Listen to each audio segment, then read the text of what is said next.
আসসালামু আলাইকুম। সবাই কেমন আছেন? আশা করছি সবাই অনেক ভালো আছেন আল্লাহর রহমতে। আলহামদুলিল্লাহ, সবারই দোয়া আল্লাহর রহমতে আমি অনেক ভালো আছি। কে কোথা থেকে আমার আজকের ভিডিওটা দেখতেছেন অবশ্যই কমেন্টের মাধ্যমে জানাবেন। আজকে আমি ডিম দিয়ে ফুলকপি দিয়ে রান্না করছি, তাই ভাবলাম আপনাদের সাথে একটু শেয়ার করি। সকাল সকাল রান্না করি তো তাড়াহুড়ার সময় হয় না, তো আজকে একটু ভিডিও করে নিলাম আপনাদের সাথে শেয়ার করার জন্য। এখন কেউ কাউকে রান্না শেখান লাগে না, এখন যে আধুনিক যুগ, সবাই এখন রান্না পারে মোবাইল দেখে দেখে। তো এখানে আমি ডিম দিয়ে ফুলকপি দিয়ে রান্না করব। প্রথমত আমি আলুগুলা মাংসর মধ্যে যেভাবে দেয় এই সাইজের আলু কেটে আমি আলুগুলো ভেজে নিয়েছি। এখানে এই পর্যায়ে আমি ফুলকপিগুলো ভেজে নিয়েছি। ফুলকপির মধ্যে এবং আলুর মধ্যে আমি হলুদের গুঁড়া এবং লবণের গুঁড়া দিয়েছি। এখন আমি এখানে 5টা মানুষ অনুযায়ী 5টা ডিম দিয়ে হলুদ এবং লবণ দিয়ে ভেজে নিব। আপনারা ডিম 2টা 3টা বা আপনাদের ইচ্ছে মতো ডিম অ্যাড করতে পারেন। এখানে আমি সরিষার তেল ব্যবহার করছি।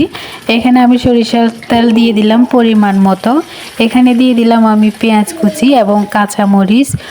তো আমার ফেসবুক পেজটা আপনারা অবশ্যই ফলো করবেন এবং আমার ভিডিওগুলো শেয়ার করে দেওয়ার আপনাদের কাছে অনুরোধ রইল। ভিডিওর মধ্যে ছোট্ট একটা লাইক দিয়ে আপনাদের মূল্যবান মতামত জানাতে ভুল করবেন না আমার আজকের ভিডিওটি কেমন লাগছে।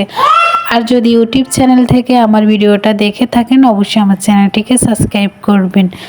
তো আমি এখানে দিয়ে দিলাম রসুন বাটা এবং আদা বাটা দিয়ে এখানে ভালো করে নেড়েচেড়ে আদা এবং রসুন বাটার গন্ধটা যাওয়া পর্যন্ত এটাকে আমি ভালো করে কষিয়ে নিব।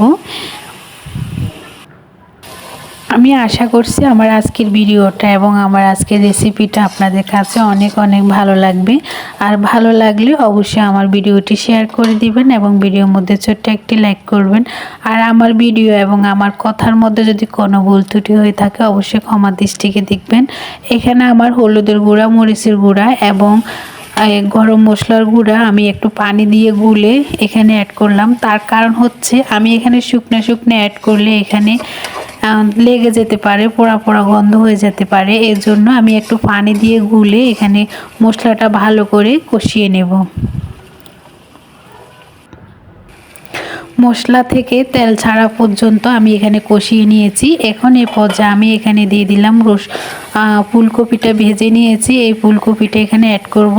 ফুলকপিটা প্রায় 5 থেকে 10 মিনিটের মতো মশলার মধ্যে কষিয়ে ভালো করে তারপর এখানে আমি ভাজা আলুগুলো অ্যাড করব। এখানে আলু ফুলকপি আমি আরও 5 থেকে 10 মিনিটের মতো কষিয়ে নিব। এখানে চুলার আগুনটা থাকবে একদম স্লো। এই পর্যায়ে আমি মশলাগুলো কষিয়ে এখানে পরিমাণ মতো পানি দিয়ে দিলাম আর এখানে দিয়ে দিলাম ভেজে রাখা ডিমগুলো আমি আগে সিদ্ধ করে নিয়ে তেলে ভেজে করে নিয়েছি।